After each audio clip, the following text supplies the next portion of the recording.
इसके study point Siliguri में आपका स्वागत है। आपको करना क्या है, प्लेलिस्ट में जाना है। प्लेलिस्ट में जाकर आप अपने क्लास का प्लेलिस्ट को चुनकर स्टडी करना है। जिस टॉपिक को चुनना है उसी को पढ़ लेना है। लाइक और शेयर ज़रूर करना है।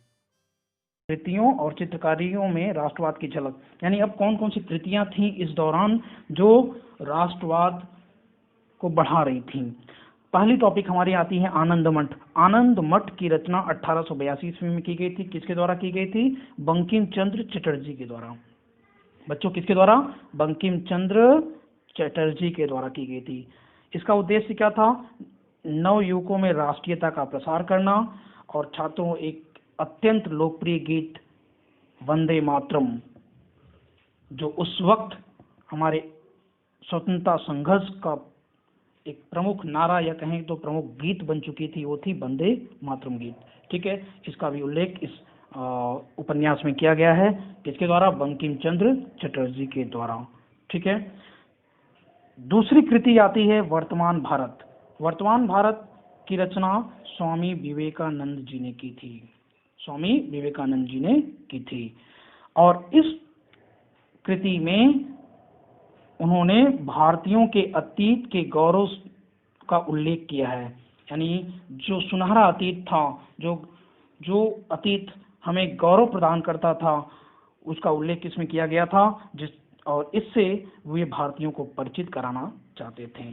तो बच्चों, वर्तमान भारत किसकी रचना थी? स्वामी विवेकानंद। और इसमें क्या था? भारतीयों के अतीत के गौरव से परिचित कराना इस कृति का मुख्य उद्देश्य था। बच्चों, अगली कृति है गोरा। गोरा नामक उपन्यास, ये रविंद्रनाथ टैगोर जी के द्वारा लिखा गया था और इसमें इस उपन्यास में, ये बहुत बृहद उपन्यास है, समझ रहे हैं, और बृहत्तम उपन्यास इसे कहते हैं। और ये औपनिवेशिक भारतीय समाज के विभिन्न पहलुओं को इस उपन्यास में दर्शाया गया है। क्या दर्शाया गया है? औपनिवेशिक भारतीय समाज के विभिन्न पहलुओं को इस उपन्यास में दर्शाया गया है। किसके द्वारा? रविंद्रनाथ टैगोर के द्वारा। समझ में आ रहा है? इस उपन्यास में वसुधैव कुटुंबकम, धर्मनिरपेक्षता, विश्व बंधुत्व जैसे आदर्श को स्थापित किया गया है। यानी ये आदर्श इस उपन्यास के सार हैं, उसकी मुख्य थीम है। समझ में आया बच्चों? तो गोरा नामक उपन्यास रविंद्रनाथ टैगोर के द्वारा लिखा गया था और ये साहित्यिक रचना औपनिवेशिक भारतीय समाज के विभिन्न पहलुओं को दर्शा रहा है। इस वक्त भारतीय समाज अपने जाति गौरव से विच्छिन्न होकर या तो अपने कालचक्र के कारण या फिर पश्चिमी संस्कृति के प्रभाव में आकर राष्ट्रीय चेतना से कट गया था। तो इस उपन्यास में यही दर्शाया गया है कि हमारे संस्कृति के ऊपर पश्चिमी संस्कृति का क्या इम्पैक्ट हो रहा है, क्या प्रभाव पड़ रहा है।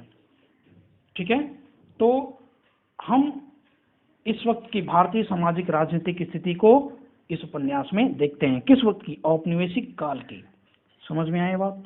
तो अगली वीडियो में 2 कृतियां और हैं जिसका अध्ययन हम लोग करेंगे। तब तक के लिए धन्यवाद। आप शॉर्ट नोट तैयार कर लीजिएगा जैसे मैंने बताया है, और वीडियो को 1-2 बार देख करके इसको समझने का प्रयास कीजिए। धन्यवाद।